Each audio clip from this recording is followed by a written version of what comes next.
नमस्कार दर्शक बंधु, आज हूँ बुधवार दिन नवेम्बर मास 5 तारिख। आसतु जानिबा आज संपूर्ण खबर और देश दुनिया सब बड़ खबर उपर नजर पकाइबा।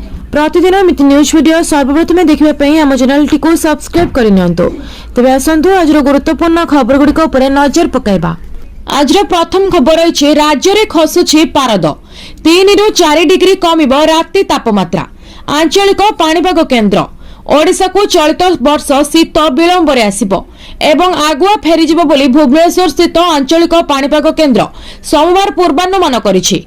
उत्तर पश्चिम दिगरु राज्य को शुष्क शीतल पवन प्रवेश करुथिबारु किछि स्थान रे राति रे तापमात्रा 2 ରୁ 3 डिग्री सेल्सियस कमिछि। आगामी 24 घंटा मध्य राज्य में दक्षिण आभ्यंतरीण एवं उत्तर आभ्यंतरीण अंचल में राति रे तापमात्रा 3 ରୁ 4 डिग्री पर्यंत कमिबार संभावना रही। तेबे चलित वर्ष शीत विलंबर आसिबो और आगुआ शेष होइजिबो, किंतु एही समय मध्यरे अत्यधिक ठंडा अनुभूत होबार संभावना अछि। विलंबरे आसी शीघ्र चलीजिबा चलित वर्ष शीत एथर राज्य में शीतर अवधि कम रहिबो। मझिरे मझिरे अधिक शीत होबार संभावना थिले मध्य राज्य में किंतु स्वल्प शीत अनुभव हेबो बोली पूर्वानुमान करिछि पाणीपाग विभाग। नवेम्बर आरंभरू ही शीत गायब हो जावा बेले 2 ରୁ 3 डिग्री तापमात्रा कमिबा सह आजिठू राज्य में अनुभूत हेबो ठंडा आकलन करिछि आंचलिक पाणीपाग विभाग। भुवनेश्वर आंचलिक पाणीपाग विभाग निर्देशिका मनोरमा महाती कहिसेंति राज्य को फेरुछि शीत। परवर्ती खबर रही छात्र छात्री खुशी खबर। अकाउंट को सरकार पठाइबे 15,000 टंका। जानतु केमिति पाइबे। देशर युवपीढ़ी अपेक्षा रे अंत घटी। केंद्र सरकार एहार प्रमुख नियुक्ति प्रोत्साहन अभियान अंश स्वरूप आउ एक ऐतिहासिक पदक्षेप नहीं। प्रधानमंत्री नरेंद्र मोदी अध्यक्षतार अनुष्ठित केंद्र कैबिनेट नियुक्ति लीडिंग इंसेंटिव स्कीम को आनुष्ठानिक भाव में अनुमोदन करी।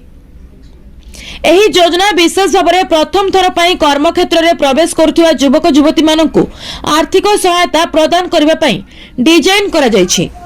एही योजना अधीन रे सरकार प्राय 19.2 नियुत नुआ युवक युवती को गोटे मासर दरमा सहित समान परिमाणर राशि प्रदान करेंगे।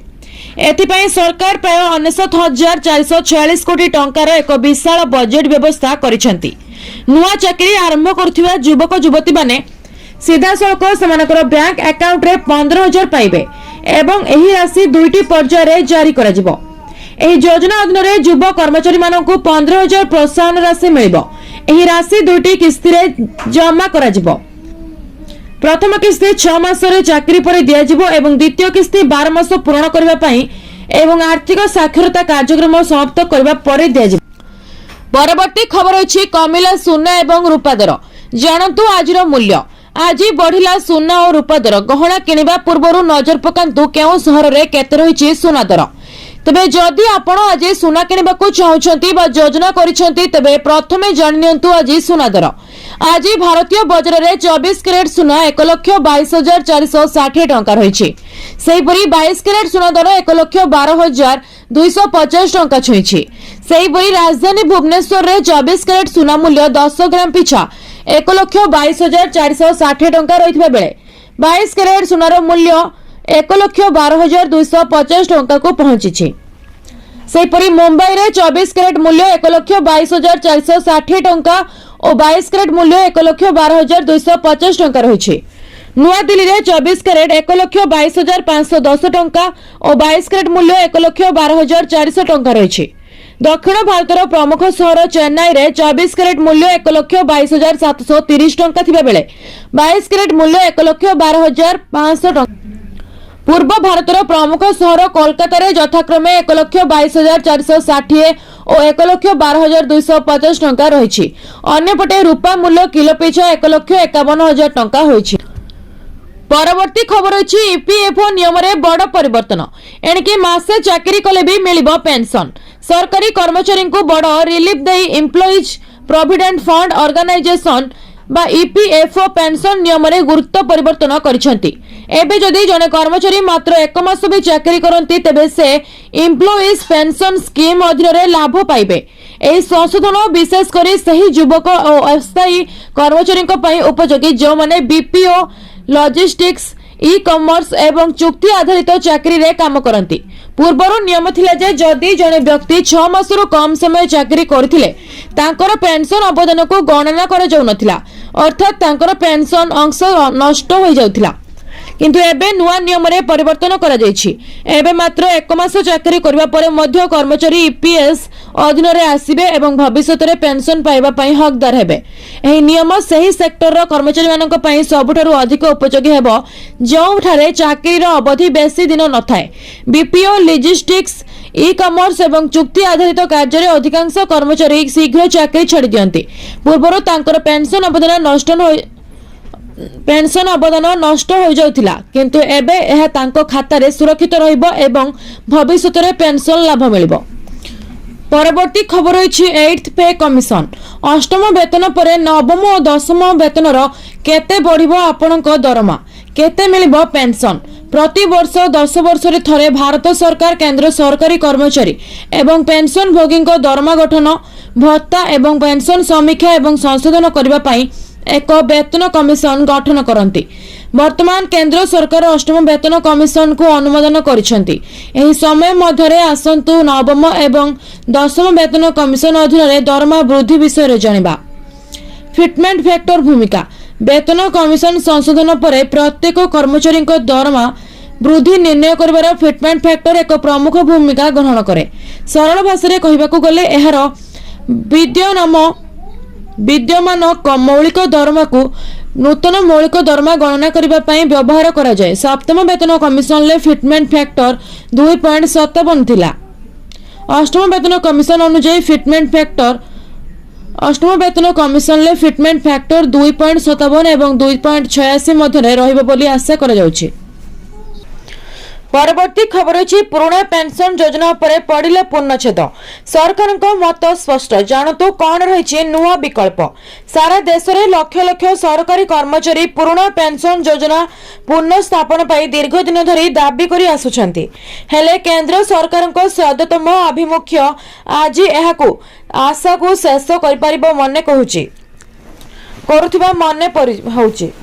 सरकारी स्पष्ट करछंती जे ओपीएस जोग आउ फेरिबो नाही, किंतु नूतन पेंशन योजना एवं एकीकृत पेंशन योजना आगको बढ़िबार योजना रहिछि। वितर्क केउठारु आरंभ होइतिला। जनवरी 2004 रे केंद्र सरकार पुराना पेंशन योजना को उच्छेद करी जातीय पेंशन व्यवस्था कार्यकारी करथिले। एहा एक आवेदनकारी व्यवस्था जोंथिरे कर्मचारी एवं सरकारी उभय सेमानकर दरमा एक अंश योगदान करंती, किंतु ओपीएस अधीन रे संपूर्ण पेंशन सरकार प्रदान करुथिले, जहां अवदानहीन एवं ग्यारंटी थिला। अवसर प्राप्त कर्मचारी संख्या वृद्धि पाइबा सहित ओपीएस सरकार क्रमशः बोझ होई गला। परवर्ती खबर अछि महिला को 30,000 कृषकों को बोनस सह मिलिबो मागणा बिजुली। बिहार विधानसभा निर्वाचन रे प्रथम पर्याय पई भोट नवेम्बर 6 तारिख रे हेबाकू जाउछि। आज प्रचार शेष दिन। आरजेडी नेता एवं महागठबंधन मुख्यमंत्री प्रार्थी तेजस्वी यादव भोटर को आकर्षित करबा पई अनेक बड़ घोषणा करिसेंती। तेजस्वी दाबी करिसेंती जे बिहार रो लोक माने एबे बड़ परिवर्तन चाहुचंती। कहिसेंती जे एथर लोक माने वर्तमान रो सरकार को गादीच्युत करबा मूड रे अछंती एवं महिला ठारू युवपीढ़ी पर्यंत समस्त भोटर उत्साही। तेजस्वी यादव एकाधिक बड़ घोषणा करिसेंती। तेजस्वी यादव कहिसेंती जे जदि तांको सरकार गठन हुए तबे मकर संक्रांति माई बहन योजना अधीन प्रतिवर्ष 3,000 बा 30,000 टंका महिला अकाउंट रे जमा करा जिवो। से कहिसेंती जे एही राशि सीधासलख महिला अकाउंट रे जिवो, जहा द्वारा सेमानकु आर्थिक भाव में सशक्त करा जिवो। तेजस्वी यादव यह मध्य घोषणा करिसेंती जे समस्त जीविका दीदी एवं अन्य महिला कर्मी को स्थायी करा जिवो एवं सेमानकर सम्मान 30,000 टंका वृद्धि करा जिवो। परवर्ती खबर अछि आसिला खुशी खबर। सबु महिला और युवती मानक पई आसिला बड़ खबर। एही दिन पुणी खाता को आसिबो 15,000 टंका। चलित मास 20 तारिख रे सुभद्रा चतुर्थ किस्ती सहित बाकी किस्ती 15,000 टंका आसिबो, सूचना देले प्रभाती परिडा। उप मुख्यमंत्री प्रभाती परिडा ए अवसर रे कहिसेंती जे महिला सशक्त हेले व्यवस्था सदृढ़ हेले देशर विकास हेबो।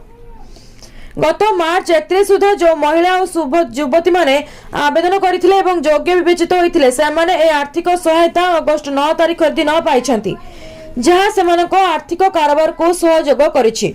आ जो माने पाइनाते सेमानको चलित मासरे मिल जाउछि जाउछि। सूचना योग्य जे सुभद्रा योजना रे 1,63,800 जन महिला प्रथम किस्ती टंका पाइछंती एवं सही भली 98,85,050 जन महिला द्वितीय और तृतीय किस्ती टंका पाइछंती एवं एथि सहित जो माने वर्तमान सुधा भी सुभद्रा योजना टंका न पाई वंचित अछंती सेमानक पई खुशी खबर अछि। सेमानक चलित मासरे एकाधिक 3टी किस्ती टंका 15,000 मिलिबो एवं जो माने सुभद्रा योजना प्रथम किस्ती पाई सारिछंती सेमानक चतुर्थ किस्ती रे 15,000 मिलिबो एनै बड़ घोषणा करिछंती उपमुख्यमंत्री प्रभाती परिडा। तबे आपण माने कमेंट करी हमको निश्चय जणातु आपण माने सुभद्रा योजना केतोटी किस्ती टंका पाइछंती। परवर्ती खबर अछि आसिला खुशी खबर। चाषी मानक पई खुशी खबर। जो चाषी माने 2 अगस्त रे पीएम किसान टंका पाई नाहंती सही मानकु चलित मासरे मिलिबा पुणी पीएम किसान टंका। महाराष्ट्र प्रधानमंत्री नरेंद्र मोदी चाषी अकाउंट को पठाइबे पीएम किसान योजना 2,000 टंका। 9,54,00,000 चाषी खाता को पठाजिबो मोट 20,000 कोटी टंकार आर्थिक सहायता। अगस्त मास 2 तारिख रे सबु चाषी अकाउंट को टंका पठा जाइथिला हेले जीए पाई नाहंती तांको पुणी एथर मिलिबो बोली केंद्र सरकार सूचना देइछंती। पीएम किसान योजना रे कृषक मानक आर्थिक आवश्यकता पूर्ण करा जाय। फेब्रुआरी 2019 रे योजनार शुभारंभ करा जाइथिला। एही योजना अधीन रे डीबीटी जरिया रे चाषी बैंक अकाउंट को 3टी किस्ती रे 6,000 टंका प्रदान करा जाय। चाषी मानक आय को बढ़ाइबा पई केंद्र सरकार अनेक प्रकार योजना आरंभ करिसेंती। आ एथि मध्यरु गोटिए होछि प्रधानमंत्री किसान सम्मान निधि योजना बा पीएम किसान योजना। एही योजना अधीन रे सरकारी वार्षिक 6,000 टंका आर्थिक 2,000 टंकार 3टी किस्ती रे चाषी अकाउंट को पठाउछंती। एबे पर्यंत चाषी खाते रे 20टी किस्ती पठा जाई सारलानी। आ एबे मिलिबो 21तम किस्ती सहित जी गत मास अगस्त 2 रे पाई नाहंती तांको पुणी मिलिबो। तबे आपण माने हमकु कमेंट करी जणातु जे आपण माने टंका पाइछंती कि नाही।